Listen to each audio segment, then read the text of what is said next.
Imaginez un homme discret, un père de famille, professeur, que tout le monde voyait comme banal.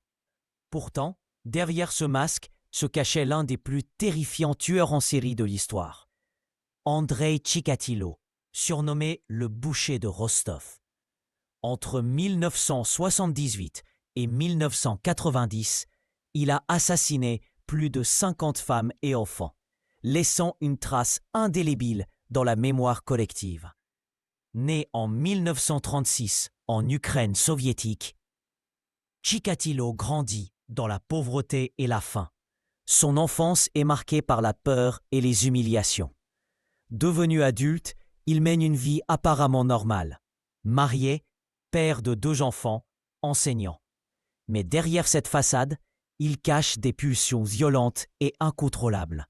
Son premier meurtre a lieu en 1978 lorsqu'il assassine une fillette de 9 ans. Ce crime ouvre la porte à une série sanglante qui durera plus de 12 ans. Chikatilo attirait ses victimes, souvent des enfants ou de jeunes femmes, en leur promettant nourriture ou aide, avant de les piéger dans des scènes d'une violence inimaginable. L'enquête, menée dans une Union soviétique où l'existence des tueurs en série était niée, fut chaotique. Les autorités refusant d'admettre un tel phénomène, des innocents furent même arrêtés à tort. Pendant ce temps, Chikatilo continuait ses meurtres, échappant à la police malgré une première arrestation sans preuve suffisante. Ce n'est qu'en 1990 qu'il est arrêté définitivement, surpris en train de rôder autour d'une gare.